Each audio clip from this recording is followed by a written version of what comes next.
Bonsoir, nous sommes le mardi 30 décembre 2014, à la veille de cette nouvelle année 2015, qui nous réservera peut-être des surprises, puisque justement, dans le domaine de l'astrologie, nous avons l'obligation, la mission de nous projeter sur le futur. Je pense, à la lumière des derniers travaux que j'ai faits sur ces sujets, sur le cycle de 7 ans, je pense que nous démarrons un nouveau cycle de 7 ans. En effet, j'ai abandonné la thèse selon laquelle la disjonction précédait la conjonction. Elle précède évidemment, de toute façon, il y a toujours une disjonction avant la conjonction, mais je préfère dire que la disjonction suit la conjonction, en tout cas, et que c'est après la disjonction qu'il y a un nouveau cycle. Contrairement à ce que j'ai écrit avant, comme quoi la conjonction serait la poursuite ou le prolongement de la disjonction. Vaste débat sur qu'est-ce qui prolonge l'autre. Mais cette présentation, je l'avais déjà utilisée il y a très longtemps, et ce n'est que récemment que j'avais inversé les choses. Donc j'en reviens à la présentation antérieure. Donc la conjonction, c'est le départ du cycle. Et en cela, je suis assez d'accord avec pas mal de chercheurs en astrologie qui voient effectivement la conjonction comme le départ du cycle. Même si nous ne sommes pas d'accord sur quelle conjonction, avec quoi, de quelle façon. Mais je rejoins dans l'immédiat la position de certains spécialistes des conjonctions qui mettent la conjonction au commencement. Au commencement était le verbe, comme on dit. Donc, par conséquent, ça signifie néanmoins quelque chose par rapport à la phase précédente, bien évidemment. Ça veut dire un recentrage, notamment. Ça veut dire la fin d'une certaine dispersion, d'une certaine diversion, d'une certaine distraction, pour parler comme Pascal. La récréation est finie. On rentre, c'est le retour de l'enfant prodigue. D'ailleurs, la notion de conjonction est liée pour moi au préfixe re, comme la notion de disjonction est reliée au préfixe des, 10. Donc, c'est un recommencement, c'est un retour, et ça signifie que l'on fait, on met un terme à ce qui a pu être une parenthèse, en fait, une parenthèse parfois extrêmement jouissive d'ailleurs, jubilatoire, mais une parenthèse néanmoins, qui nous a amené, pendant la phase disjonctionnelle des 3 ans qui ont précédé, à faire joujou, en quelque sorte, avec le destin, à essayer d'autres choses, à essayer d'autres voies, à nous perdre un petit peu, à nous égarer. Et là, on est en train de siffler la fin de la récréation. Il faut redevenir sérieux. Il faut se remettre dans le droit chemin. Il faut régulariser les choses. C'est le rectos, le rectum. C'est ce qu'il faut remettre direct, dans le sens direct. Alors que quelque part, on pourrait dire que la disjonction, c'est une forme de rétrogradation, pour employer le vocabulaire de l'astrologie astronomique. La conjonction est donc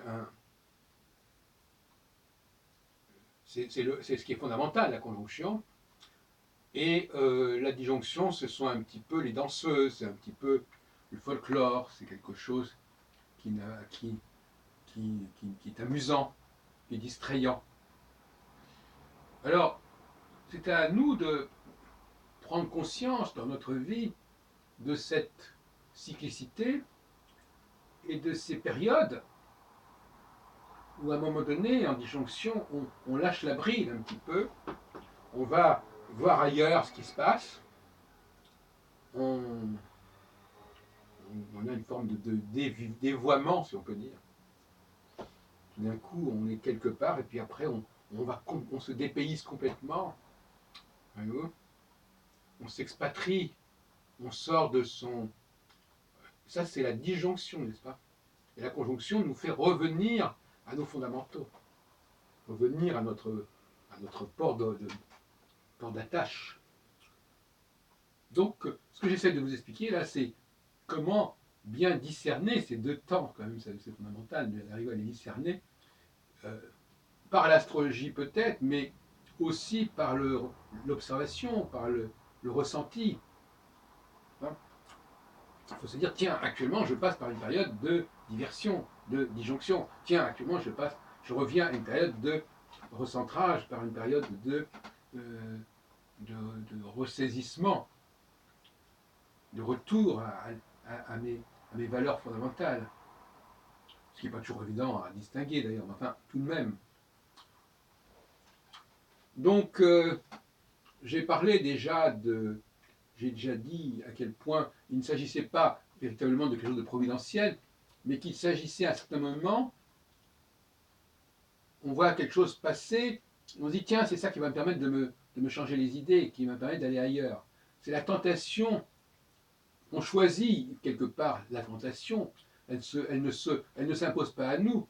Mais quand on est dans un certain état d'esprit, eh bien, on va tomber dans le panneau, si on peut dire. On va se laisser entraîner.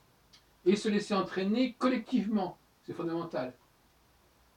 Un des points essentiels du cycle de 7 ans, c'est qu'il est collectif. C'est-à-dire que, et le phénomène collectif, c'est un amplificateur considérable. C'est pas le fait que moi, je vais tenter quelque chose dans mon coin. Non, je vais être aspiré par un processus collectif, qui va cumulatif, qui va me laisser partir. Par exemple, la guerre des 6 jours a provoqué des effets collectifs. C'est pas un monsieur un tel qui a eu un effet à un moment donné. C'est quelque chose de beaucoup plus général, beaucoup plus global. C'est toute une société qui parfois sort des rails, en quelque sorte. Voilà, des rails. Sort de ces rails. C'est pas simplement une personne. Je voudrais insister sur ce point. L'astrologie n'a aucun avenir dans le domaine de l'individuel. Parce que l'individuel, il faut le dire déontologiquement, un individu peut être manipulé, peut être influencé. Un ensemble de gens, un pays entier ne peut pas être manipulé comme cela. Et s'il l'est, c'est selon des processus beaucoup plus profonds que la petite influence que je peux exercer sur mon voisin. Donc, il faut avoir, j'en ai encore parlé hier soir avec Daniel Kobi, que j'ai mis en ligne récemment. Non, rien n'est concluant dans le travail au cas par cas, individu par individu. Ça ne veut strictement rien dire. Dans ce cas-là, il vaut mieux effectivement faire de la psychologie, travailler sur la personne. Et même dans ces cas-là, on a des modèles. Même dans ces cas-là, un individu n'est jamais isolé. Un médecin ne va jamais diagnostiquer un cas unique. Ça n'a pas de sens.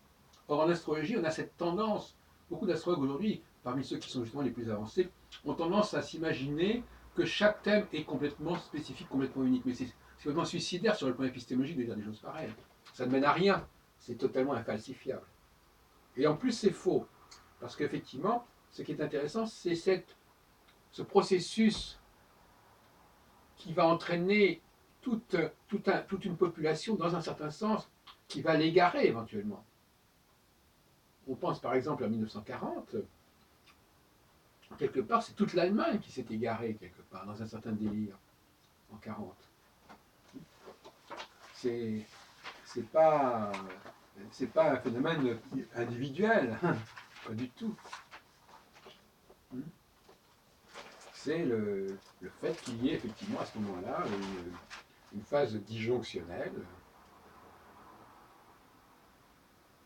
qui va se manifester. Mais la phase de 1940, c'est une phase, effectivement, quand on voit par exemple ce qui s'est passé en juin 40, où est-ce que Saturne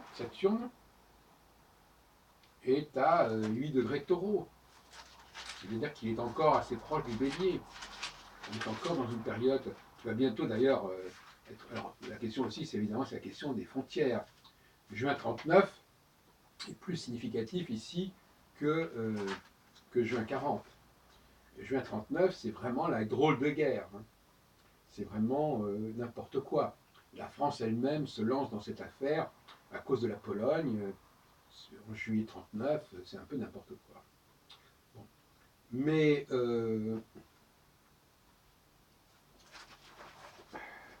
les exemples abondent, les exemples sont légion.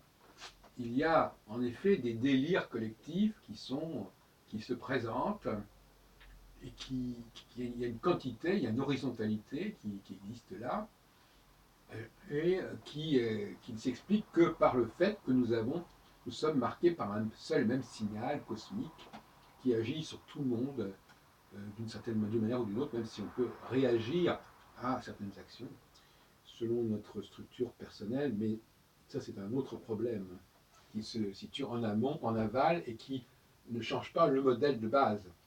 La grande erreur des astrologues, c'est de construire autant de modèles qu'il n'y a de personnes. Parce que le kaléidoscope du thème natal fait qu'on a la tentation de, de, de croire qu'on peut appréhender chaque personne de manière spécifique. On peut l'appréhender de manière spécifique, mais pas par l'astrologie. En tout cas, en se servant éventuellement de l'astrologie comme clé, mais en essayant de comprendre comment telle personne en particulier l'a vécu.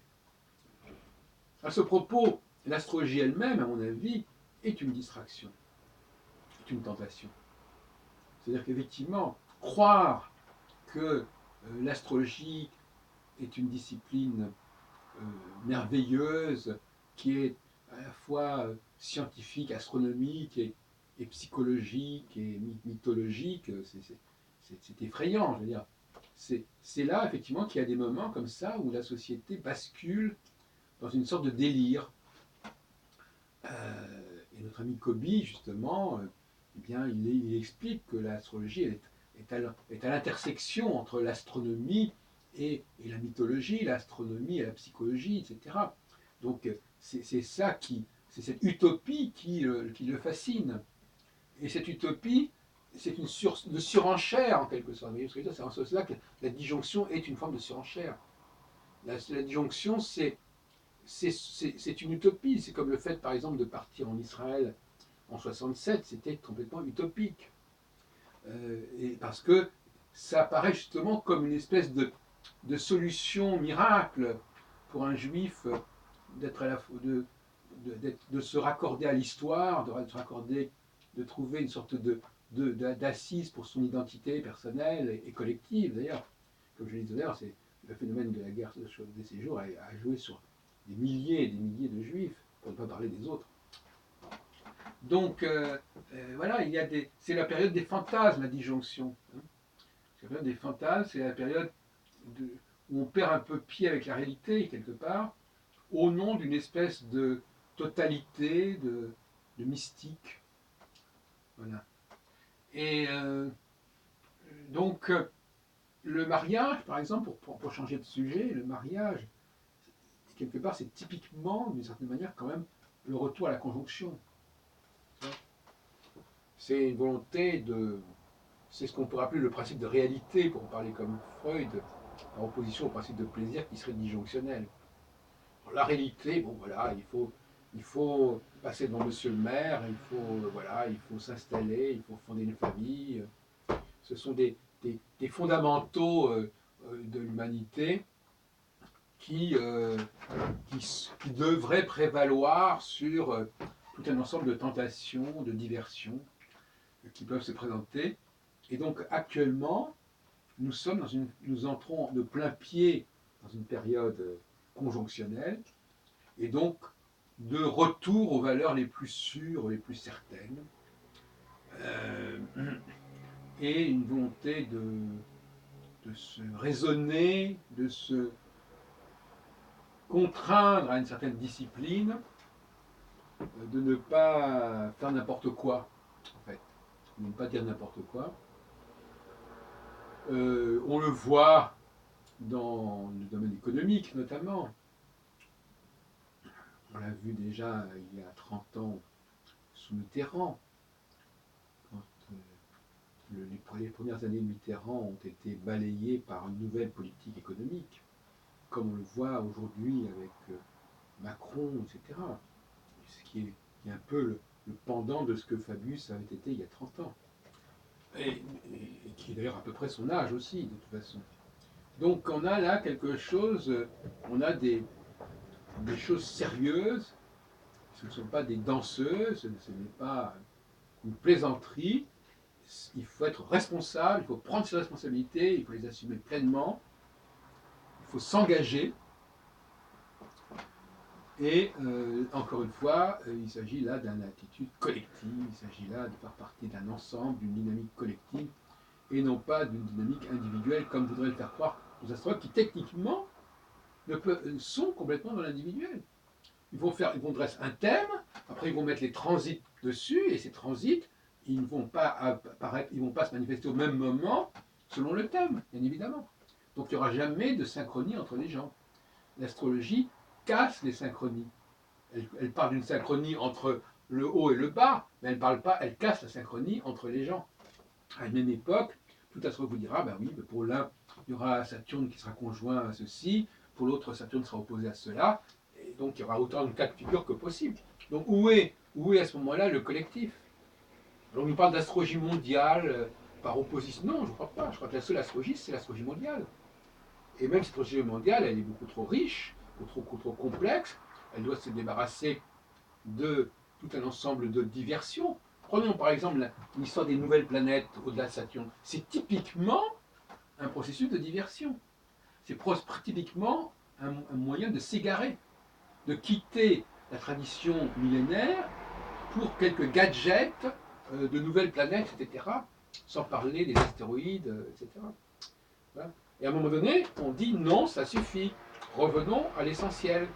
Ne, ne jonglons pas avec tout un ensemble de facteurs comme ça qui se mélangent, qui se croisent, etc. Revenons à des choses simples. Mon astrologie veut être une astrologie raisonnable et raisonnée et rationnelle. Et elle, paradoxalement, elle ne prétend pas être en accord avec toute l'astronomie dans sa complexité. Ce n'est pas sa démarche. Ce n'est pas la démarche de l'astrologie. L'astrologie se sert de l'astronomie comme quelqu'un qui se servirait un verre de whisky. Il ne va pas boire tout le whisky qui est disponible. Il va prendre ce dont il a besoin et pas plus qu'il n'a besoin, sinon on bascule dans l'ivresse, on bascule dans l'excès. Soyons raisonnables, encore une fois. L'astrologie raisonnable, ça me paraît une façon correcte de désigner la façon d'astrologie que je préconise.